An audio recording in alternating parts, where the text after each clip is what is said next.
I think that one needs a little QA. A little change to the bearing edges and some new heads.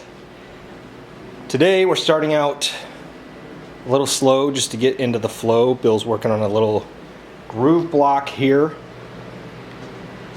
He's cutting some sort of a badge to hide Mapex branding on this case. And I've done a scuff back on this black drum. So she's ready for spray. Then once we get the old blood flowing, the plan is to unbox all these Nordic shells and dig in on the Steve Weiss concert toms.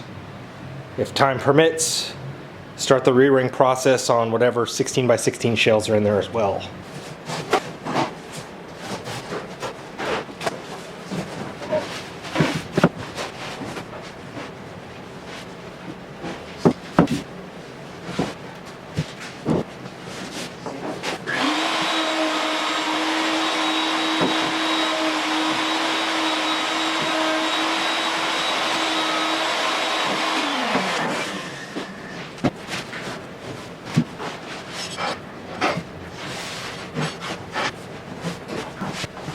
This looks ridiculous, but I don't want to destroy the box.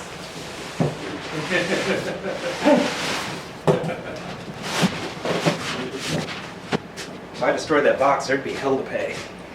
You know it. 4 16x16s. Our stack of concert tom tubes. Those need to be trimmed. So that's the next step. Once we get them trimmed, we're going to make a quick layout gauge so we can punch hardware locations. Then get on to sanding and dyeing. Contact cement's drying up on this so we can throw a logo over the Mapex logo. And here's the bass, the Scotch Bass. Look at that thing. Pretty cool.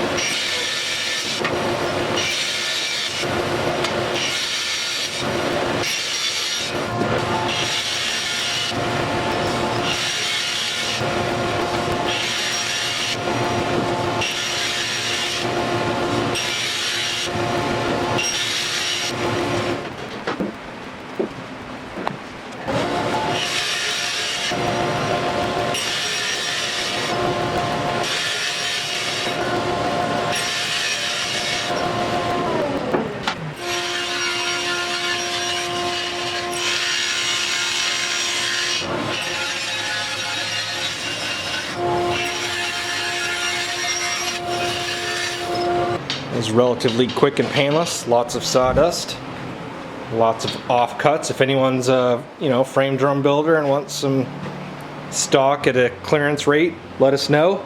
Yeah, we got. I mean, it's nice to keep this stuff around for re-rings, but at this point we made a lot of these concert toms, so we have a lot of it. So yeah, if you make Pandieros or any other kind of hand drum and you want some, hit us up. Now, might as well batch out some re-rings if we got the stock. Yeah. Yeah, let's do that.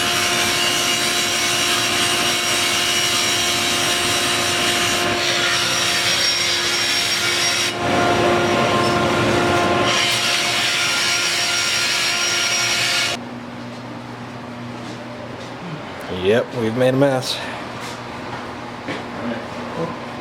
Don't leave me hanging.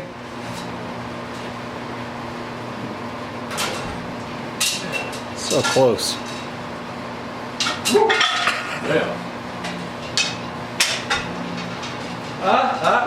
Look at that. I got one on something. Nice.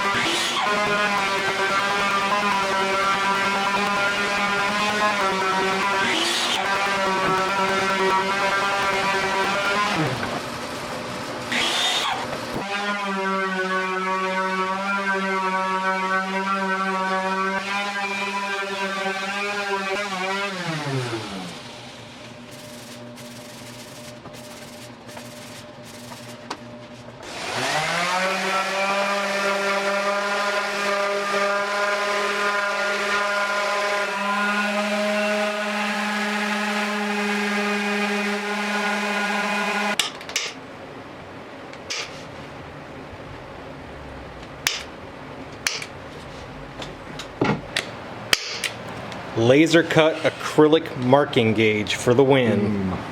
What's up? All these drums get 6 lugs, so we just throw it on the mat. Make the 6 little tick marks small enough that we don't have to erase them because they'll get annihilated with the bearing edge.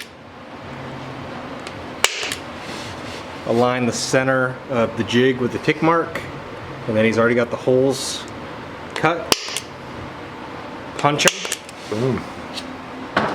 Then we can do our dyeing and spraying without things dripping into holes. But we also don't have to mask things off later just to make pencil marks.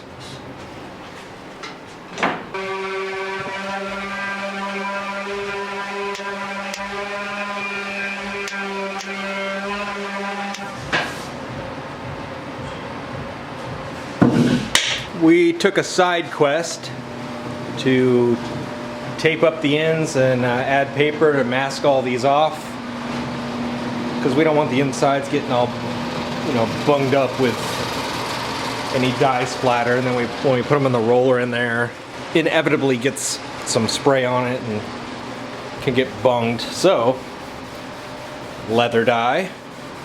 Yep. These small ones, I polyed the inside, but it's too wet for tape, so we'll just have to be careful when we dye these.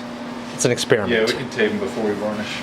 Timing individual steps, but also keeping an overall number of man hours, just so we can continually... I charge enough money for these things. Yeah. So we can continually tweak our pricing and fix it when it's inevitably too low. Yeah.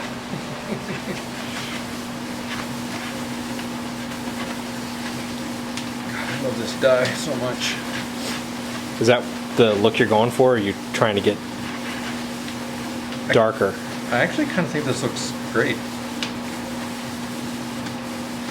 This is about what I did with the last set, because I kissed them with like 400, well, no, I think 320 grit afterwards to try and get a little bit of the grain to kind of show. Because I went Spinal Tap black with this dog. Yeah. Which was totally the move, because the surface of that thing was in kind of rough shape, but I don't know, I think that looks pretty good. Number 3 already? Yeah, so far this Going through those faster than a divorcee at a Pinewood Derby. You're just saturating. Yeah. And then with a paper towel, wiping them, and then so far, it's been coming out pretty even. The old flood coat. Yeah.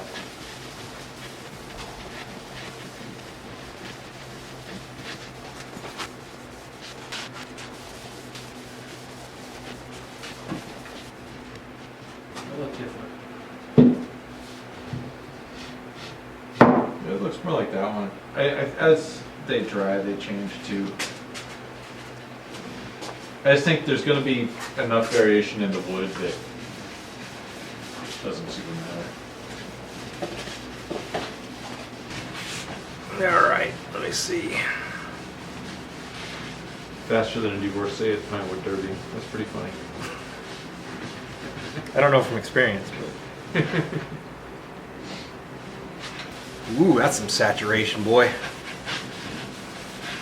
The best part is when your glove pops a hole. Oh yeah. Oh, yeah. And you get one random black digit.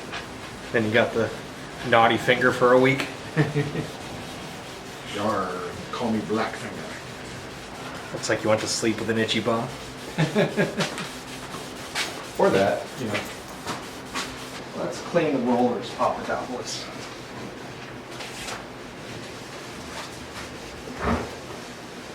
Just blow dust all over the shop with a vacuum.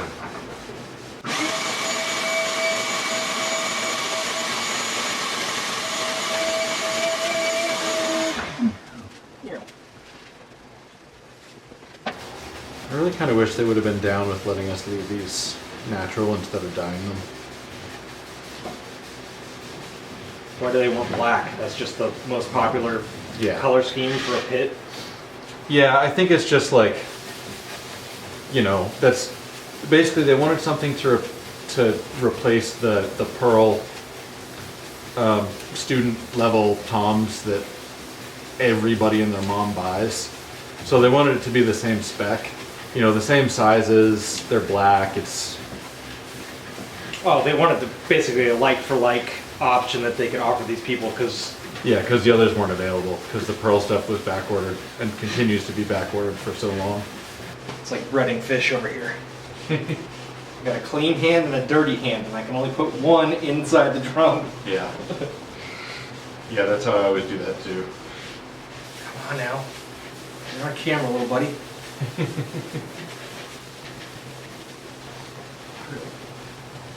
Pardon me. Uh-oh. Captain Black Thumb. Boom, there it is. That's not bad. No, I caught it reasonably quickly.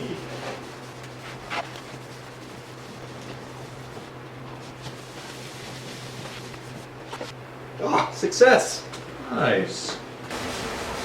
Looks like I murdered a dragon over here. Did you?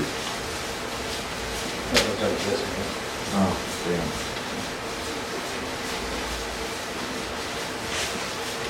Well, not with that attitude anyway. Ventriloquist that bought his dummy from Alibaba. Hey there!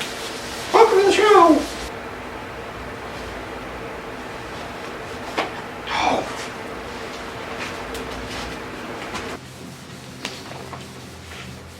Man. You pulled it off. 3 for 3. I mean, I think so. 2 for 3. It's okay. Thanks to the poly, I was able to sand out all my fingerprints. That's a wrap for today. A re-ring in each of these bad boys. And 20 concert toms. Trimmed, sanded, layout, punch, masked, dyed. Gonna let that dry out. Hopefully the next shop day, and we have about 13 to 14 man hours into them between the two of us. So hopefully next shop day, if we can run everything through the spray booth twice and everything goes perfect, Then just drill edge and assembly. which could possibly be done on a longer third day. Yeah, Possibly, I'm pretty maybe. sure that we could drill edge and assemble in one day. It'd be a long day, but I think we could do it. Also, we get to, I think you get across something off the board. See. Lee Clary. And maybe you can riddle me this, because I don't know. Why is it called a Scotch Bass? I don't know. Oh. I've been trying to find out, actually. I don't know where the name comes from. That was, I put a sweet logo on the case, though. yeah, well, we'll look at the logo. Yep, logo looks pretty good. Yep. Client didn't want the Mapex logo on the case, and That almost makes up for leaving me hanging with no answer on a Scotch Bass. Do something exciting. Yeah, that's a good clickbait thumb title. You gotta make the wow face. Oh my god, we made all these! For children!